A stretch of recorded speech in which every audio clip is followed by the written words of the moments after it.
Hello students, today we are going to revise our second chapter from Economics class 10, Sectors of the Indian Economy. Through this chapter we will try to understand an economy is based, and also we will try to understand its components or sectors.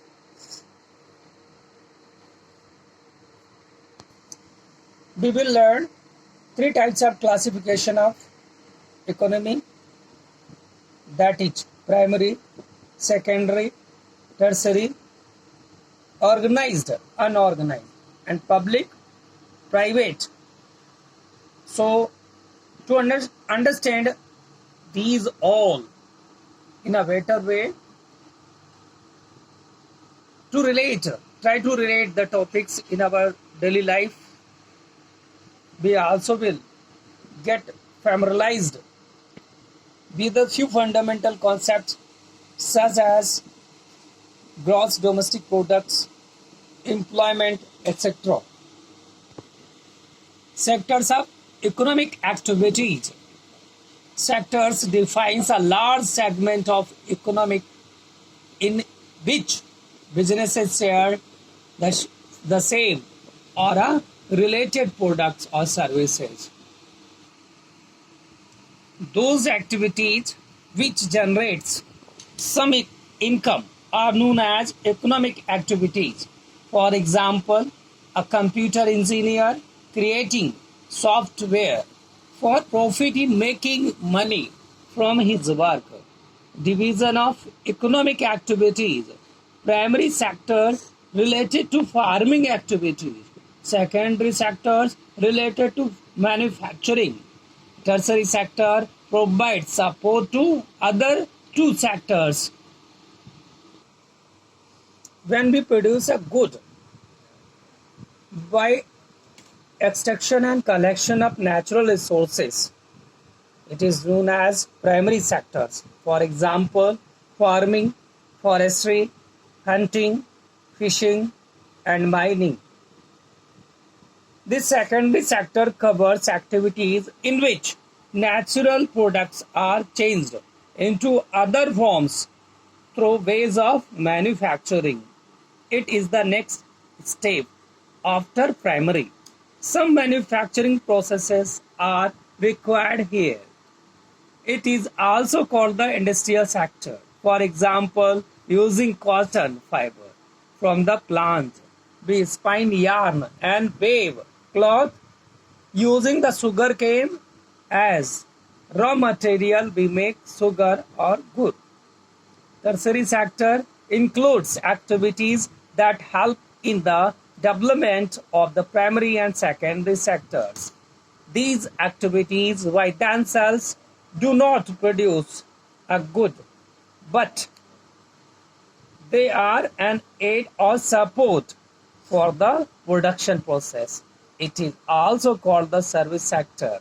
For example, teachers, doctors, washermen, barbers, cobblers, lawyers, call centers, software companies, etc.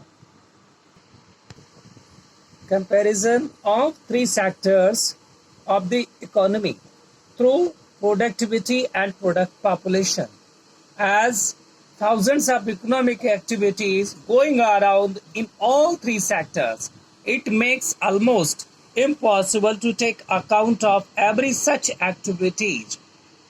We check only final goods and services. For example, a farmer who sells wheat to a flour mills for rupees 8 per kg. The mill grinds the wheat and sells the flour to a biscuit company for rupees 10 per kg.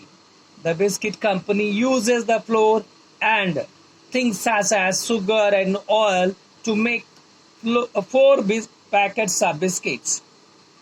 It sells biscuits in the market to the consumers for the rupees 60, rupees 15 per packet.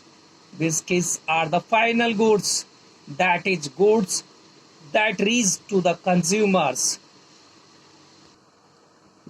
The value of final goods and the services produced in each sectors during a particular year provides the total production of the sectors for that year.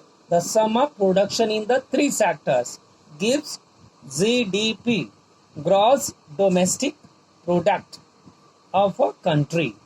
GDP is the value of all final goods and services produced within a country during a particular year. It shows how big the economy is. In India, the task of measuring GDP is the undertaken by a central government ministry. Contribution in GDP in the period of 1973 to 74, the primary sector has contributed maximum to the GDP, but in 2013 to 14, when tertiary sectors has contributed maximum in GDP. Now the question is why? There are various factors behind this. So we will try to understand these factors. Factors behind the shift in contribution in GDP. The development of agriculture and industry leads to the development of services such as transport, trade, storage, banking. The greater the development of the primary and secondary sectors, more would be demand for such services. Where are most of the people employed? In the period during 1973 to 74, 40% is the contributed by the primary sector in GDP of the country. Secondary sectors contributes only 12% and 48% is contributed by the tertiary sectors. Employment percent during the period of 1972 to 73, 74% people of India are engaged in the primary sector, while only 15% are involved in tertiary sectors. In 2013 to 14, the percent of contribution of tertiary sector in GDP of the country increased and reached to 67%. The primary sector reduced to only 12%. The primary sector continues to be the largest employer during 2011 to 12. Disguised unemployment.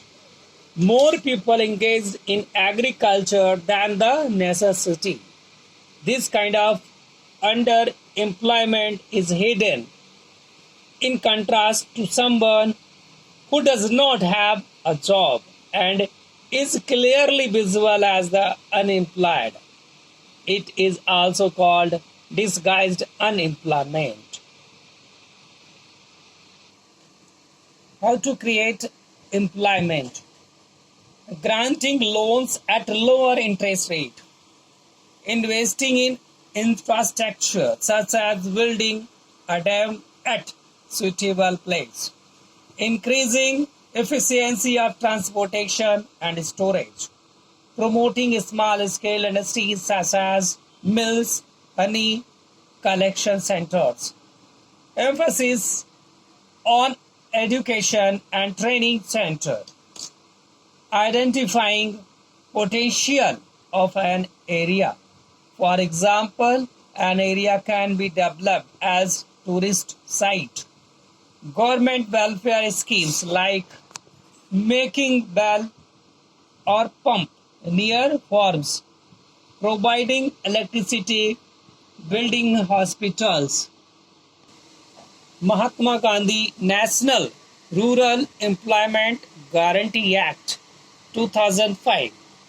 The central government in India made a law implementing the right to work in 625 districts called Mahatma Gandhi National Rural Employment Guarantee Act 2005, known as Manrega 2005. Under Manrega 2005, in rural areas, all those who are able to and are in need of work are guaranteed 100 days of employment in a year by the government. If the government fails in its duty to provide employment, it will give unemployment allowance to the people. Difference between organized and unorganized sectors. Organized sectors are registered by the government and have to follow its rules and regulations, while unorganized sectors are largely outside the control of the government. Workers in the organized sectors enjoy security of employment, while in the unorganized sector there is no job security. Organized sector are expected to work only a fixed number of the hours, while in organized sector there is no pay for the overtime working. Organized sectors workers get paid leaves, payment during holidays, provident fund, gratuity, medical benefits, etc. While no such benefits are given in unorganized sectors. Examples of organized sectors are government employees, banks, while example of unorganized sectors are home tutor, person working in a small general store. Classification of economic activities into sectors on the basis of who owns assets and it's responsible for the delivery of services. Activities can be classified into two types: private sectors, public sectors. The government owns most of the assets and provides all the services, example railways or post office. Public sectors ownership of assets and delivery of services is in the hands of private individuals or companies. Example, Tata Iron and Steel Company Limited, TISCO, or Reliance Industries Limited.